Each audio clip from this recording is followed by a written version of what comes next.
enough. The only thing is with the dear old chap, he do like to lay in the muck, unfortunately. So he's now tri-coloured. So we're just left home now. When you come down, you'll see just how far we are. Literally a couple of 100 yards. And he's walking along, lovely.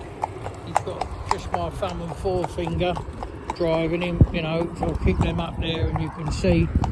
And if I just say to him, whoa babe, whoa, stand.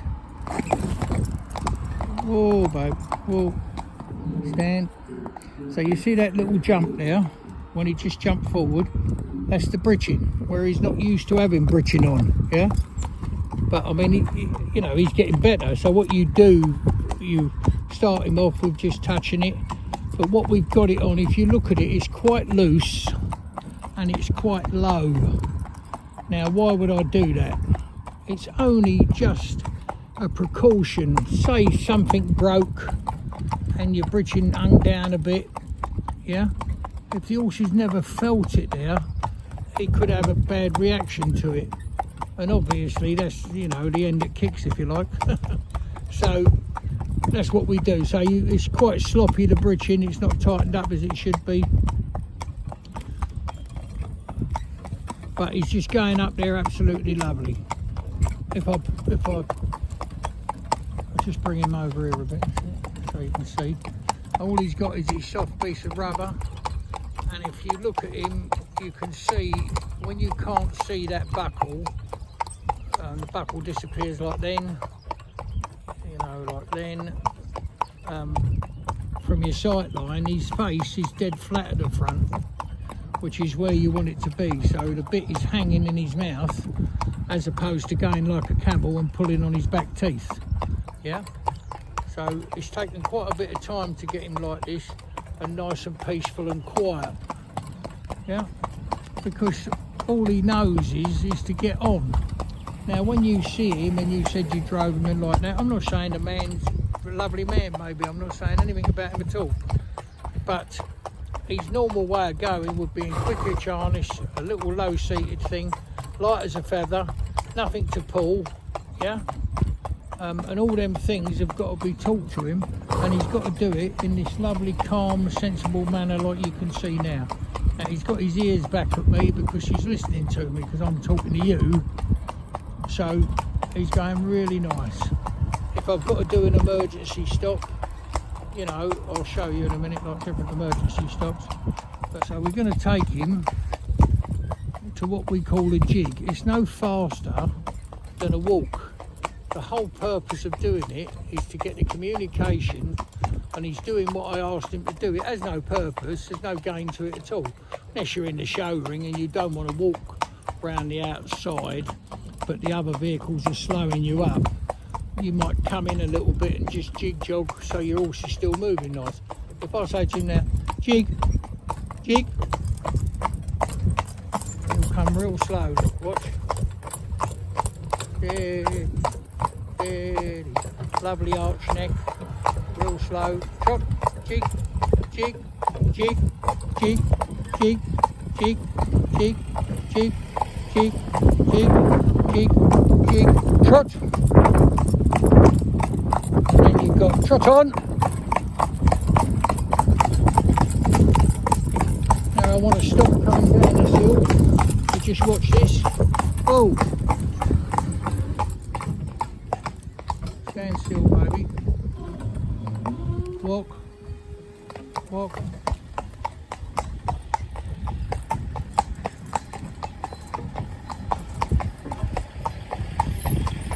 Same again, I just want to stop him. Oh, babe, walk. So you can see the britching in the wrong place, too low, pushing into him, but he's not upset. Come back, darling, and he'll even bring it back for you. Walk. Walk, baby.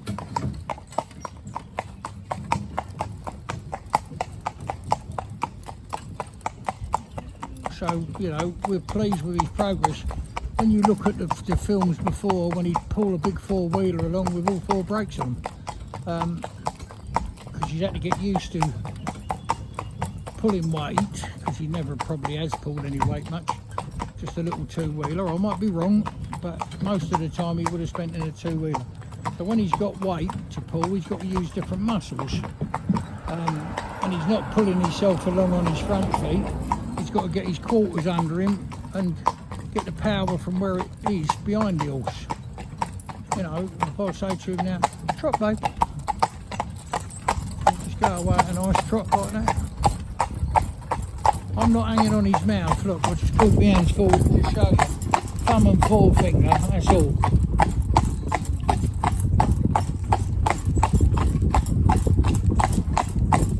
If I go to him, steady, just walk baby. Just walk, darling.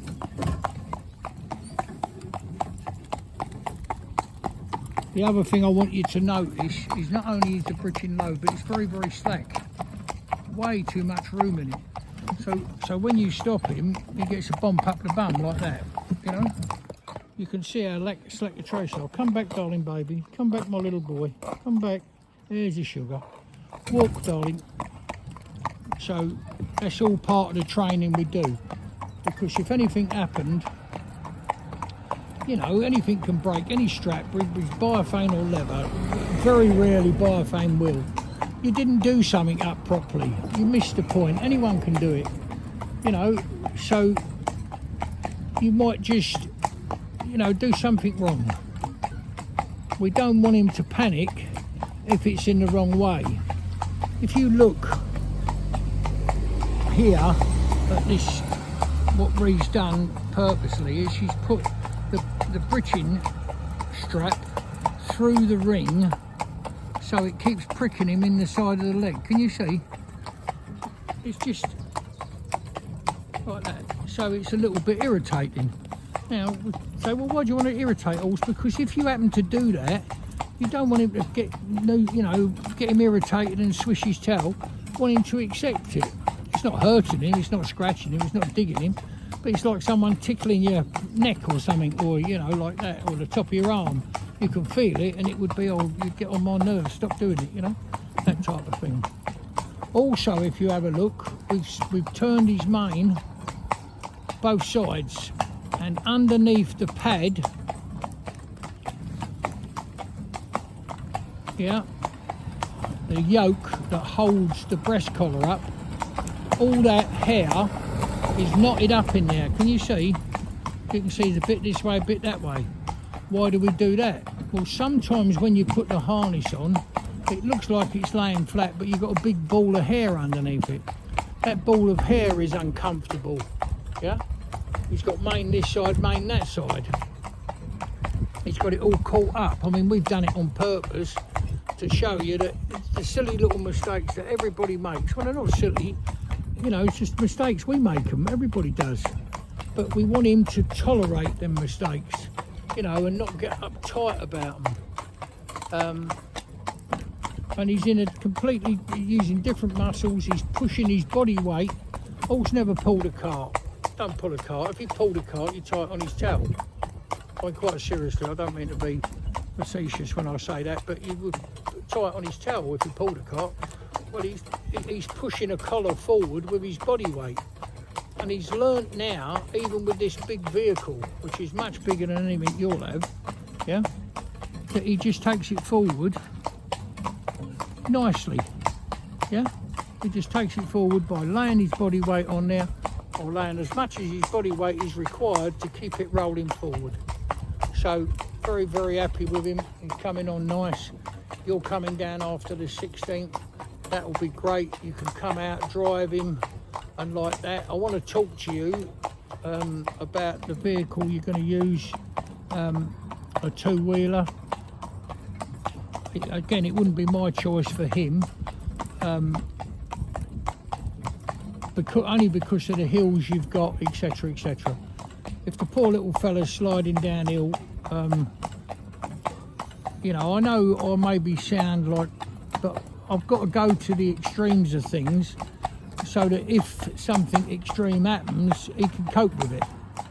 And that's what I'm saying to you. So it wouldn't be my choice, a two-wheeler in that part. Other people would laugh at you and say, no, don't we talk about. But anyway, we'll talk about that when you come down.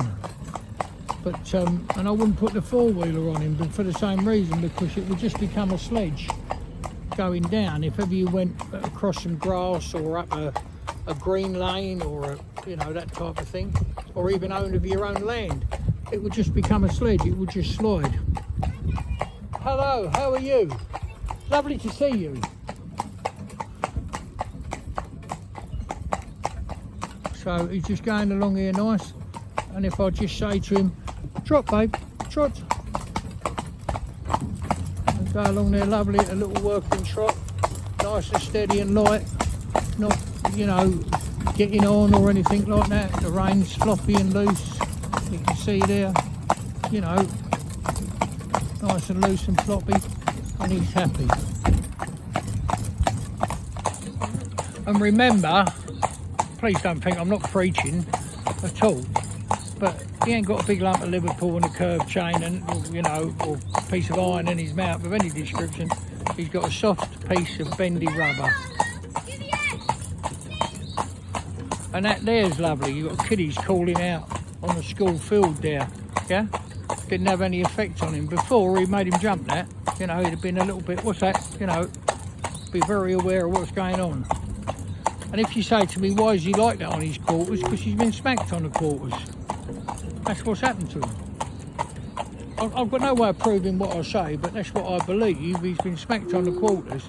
If I was to smack him now with that ball, he'd be off up the road at 90 mile an hour, And I'm trying to get that out of him. And there's lots of little things we can do to just get him there. Also, I never raise my voice to him, but when I do, he'll pay attention.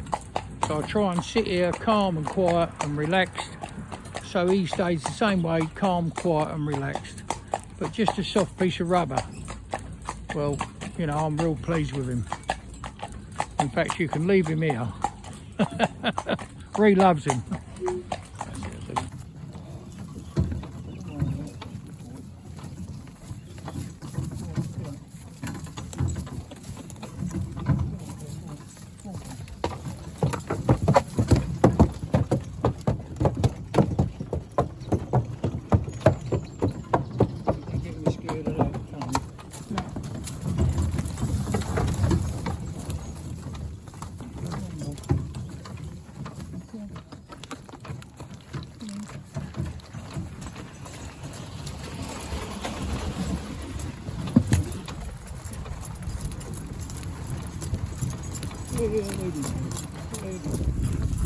So he's very lively on this grass here, as we come down. I'm not hanging on to him exactly, but he wants to get on. So I'm going to explain to you the neat little cart he was in and how they drive them. Just watch this, right? I don't carry whips or anything like that, but look, watch. Straight up, yeah? Yeah, steady go. So just that clicking noise to him. So we're letting him go to settle down now. We're waiting for his ears to move out to the side, to settle down, just relax and like that. That's what we want him to do, right? I'll try and get him to relax on this grass when he's walking on it, because the only thing he will relate to grass is the turnout. Fun, I can run and kick and buck. That's what I think. I don't with no way of proving it, and no way of knowing whether that's true. But if he's not been worked on grass, but he's might have been turned out and it's playtime, yeah.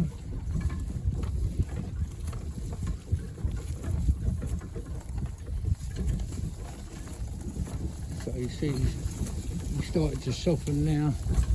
His ears, although they're back on me, they are getting more rubbery. You can see a little bit of movement in them. So I've got the reins more or less slack now. I've got the whip. No, that's all he's done there is tread on the twig. That's all he's done is tread on the twig. Yeah. Well, if you know, it's not.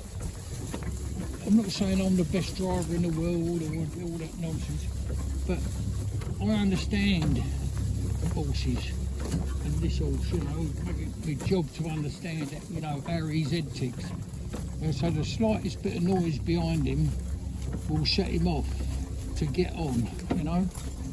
So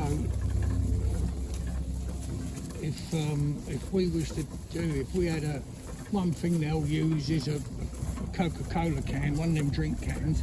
They'll put a few stones in it and they'll shake them behind them, and that'll make them get on faster. It's a noise perhaps they haven't heard or like that, you know. So what I'm saying to you is I'm having to hold him. I'm not holding him, he's not breaking my arms or anything, but I'm having to hold him. I want to walk along here like this. Steady, steady. I want to ask it to come back steady again. And just walk along like this. Reins hanging, steady.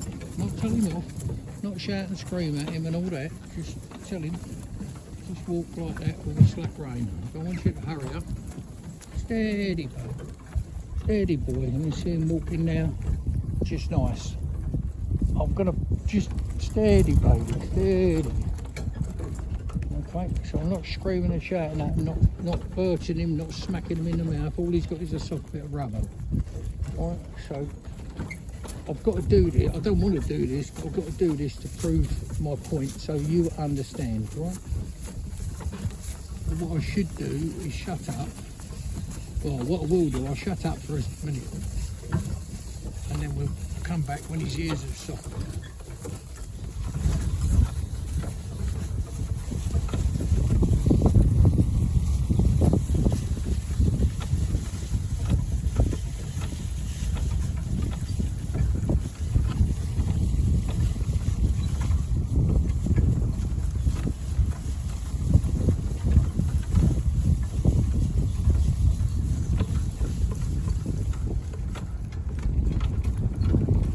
So as soon as I start to speak, his ears will be back on me and stiff. You see in that brief minute or so, or a couple of, you know, seconds of him starting to move his ears about, but as soon as I speak, he's listening to me, so he's not quite relaxed.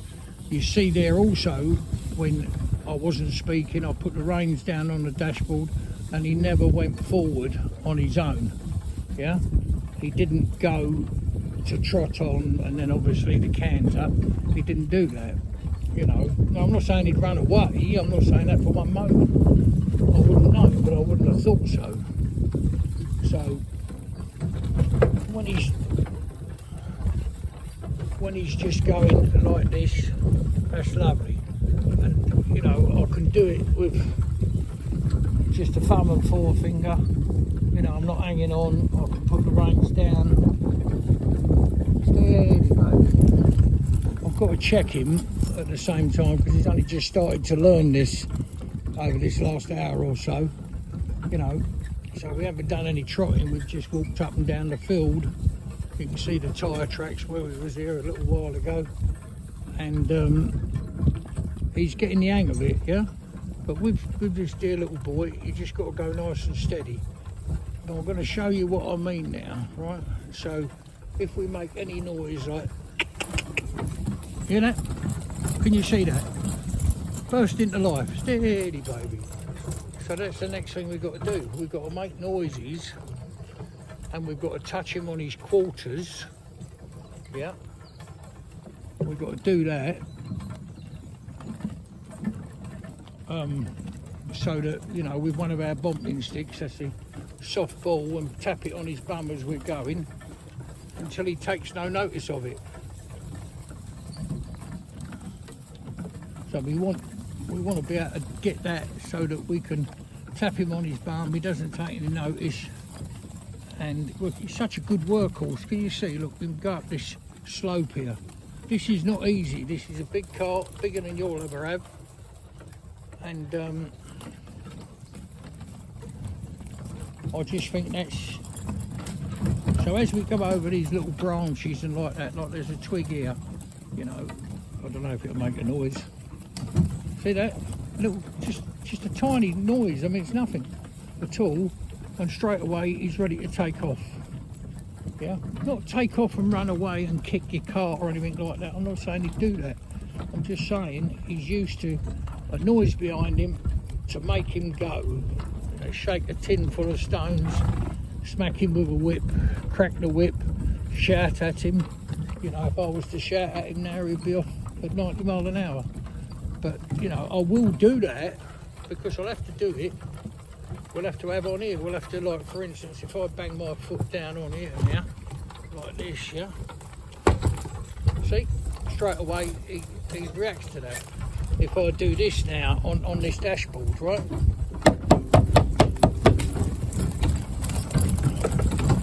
look, straight away he's away. I'm hanging on to him now to keep hold of him. There. And that's what I'm trying to say to you with this horse. All he's ever known is hear a noise and get on with it, because if you don't, you're going to get smacked. And that's what he understands. It's just so unfortunate, and it's sad. If we could turn the clock back, I know you love him and he's a beautiful horse, make no mistake, he's a lovely horse. I like him myself, but it wouldn't have been the horse I would have got, you know, for you. It wouldn't have been him, because, you know, anything can happen around you, a noise from something else, nothing to do with you, yeah? I mean, like the other day we was coming past the sheep. Now sheep, you know, with their lambs, right, you'd think, what noise are they going to make other than a bleat? Well, you know, the little feeders, they still had a feeder out there, and the lambs are getting that much bigger now, and he jumped on top of it on the tin roof. Well, the little clatter of his little feet over it, you know, would have sent him. I mean, he wasn't there, we weren't driving this horse at the time, but had he have been there, it would have sent him up the road at 90 miles an hour. He'd have got on. So I'll just show you again. I don't want to, I've got to keep doing this to get him used to it. But something as simple, that was, we just went over another one there that broke a twig. You know, where we had all the winds, the branches come down. Well, nothing comes round here, only us. You know, very seldom, sometimes a tractor or the gamekeeper maybe, but that's about all. But you can see what I mean, Harry will just go forward at any noise. So if I do this again, right, just, yeah, whoa, steady. I want to do that, steady, babe, steady. See me pulling, look, you can see how tight the reins are going down to his mouth, look at him. You know, just to hold him, then I can relax again and let him come soft. And this is not a game. This ain't a game. It's not. It's highly dangerous to drive a horse anywhere. If the horse is not broke properly, I know he's been here now, but it's taken a long time. Then you can only go. See that there? He went over another twig, and off he wants to go. Now, how many times he's going to do that before he accepts it that it's not going to hurt him? And if you say to me, well, what noise does it resemble? It don't have to resemble any noise at all. You could have, you know, you could give it a blast of, I don't know, an old rock and roll singer, and he'd be off up the road. Because any noise behind him will be enough to make him look. So, Ree's just going to get a lead rope out the back of this carriage and show you what we mean. What we're going to do now is see this piece of metal here, we're going to knock it on there. Right, now that shouldn't make any difference. When you come down here, I'll show you 5 or 6 other horses that are coming, well, it all depends when you come, whether they're still here or not, that are coming to the end of their training, wouldn't take any notice of it, anything at all, would never bother. We've got to put down the metal sheet behind him yet. But all of it, like there, see, another, just a twig going, that's all it is. When you come, we'll drive round here, well, hopefully by then we'll drive round here and he won't take any notice. But this is the first day of his grass training.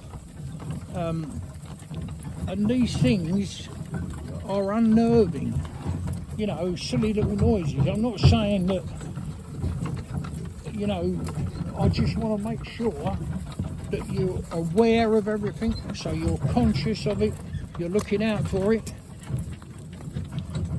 And if he runs off with that 2-wheel cart, which I wouldn't put him in personally, myself, I wouldn't put him in it, but that's just me. And the reason I wouldn't put him in it, because they're bloody hard to get off if he does start going, and you've got no way of stopping it at all. So we will come round here now and we will drag a sheet of metal and we'll do all of these things to get him happier with noise behind him. Yeah. And what we will do in a minute, we'll get some big carabiners and hang them on the shafts. So as he goes along, you can see the shafts constantly are moving. Even on a flat surface of a road, you'll see that he'll clonk, bonk, bang, bang, crash, bonk, bonk, ding, bang, like that, and he'll be up the road. But he'll get used to it. And when he gets used to that, he'll accept the next noise better, and he'll accept the next noise better. And it's just a matter of, you know, time really, and patience, you know, just getting him happy with the job. Oh, baby. There he goes.